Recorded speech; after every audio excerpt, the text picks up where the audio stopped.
Good morning sir. Good morning sir एक question था, issue तो हो रहा था बहुत। क्या इशू है? पढ़िए। A company is willing to issue 1,007% debenture of 100 each, and for which the company will have to incur the following expenses: underwriting commission 2.5 and brokerage 2.5%, and printing and other expenses 500. Assuming the company tax rate is 2.5%, find out the cost of capital. Okay, तो actually में क्या है, आपने देखा कि company just like the ये company willing कितना है 1000। तो अब यहाँ फेस वैल्यू आप निकाल लो इनटू। पहले आप क्या करोगे, फेस वैल्यू आप देख लो।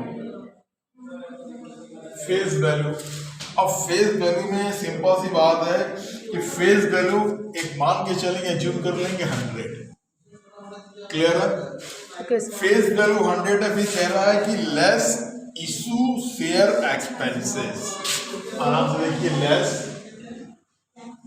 Share issue expenses. ये स्टूडेंट्स आपका 2.50 है। क्लियर है? अब इसके बाद अंडर राइटिंग कमीशन 1 रुपीज हो जाएंगे। तो आप यहां लिख देंगे अंडर राइटिंग कमीशन कितने हैं आपके 1। आप 1 लिख दीजिए, 1% दीजिए। फिर इसके बाद कह रहा है प्रीलिमिनरी यानी पीरियोडिक एक्सपेंसेस क्या दिया, ये भी दिया है ना। एक्सपेंसेस में 0.5 है, एंड इसको हम अदर मान लेते हैं, अदर एक्सपेंसेस 0.50। अब इसको आप जोड़ लो, कितना हो जाएगा? ओके, देखो स्टूडेंट, आपने यहाँ देखा था कुछ टेक्निकल प्रॉब्लम आ गई थी, मैं इसलिए आगे कंटिन्यू नहीं कर पाया। अब आप देख लीजिए, ये 4 हो गया, तो अब 100 - 4 आपका रिमेनिंग पार्ट आया 96। क्लियर है?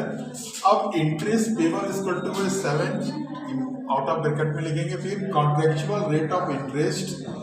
तो अब cost of capital before tax, तो interest payable upon net proceeds into 100। तो इंटरेस्ट पेबल ऑलरेडी 7/96 इंटू 100 आपने देखा 7.29। अब इसके बाद निकालेंगे आप cost of capital before tax में, cost of capital after tax in bracket में 1 माइनस टैक्स रेट। तो 7.29 इंटू 1 माइनस 0.25 में 7.29 इंटू 0.75 इंटू करने के आपका आ जाएगा 5.4675। This question has been finished. तो all of you okay, done? Yes sir. Okay, thank you sir.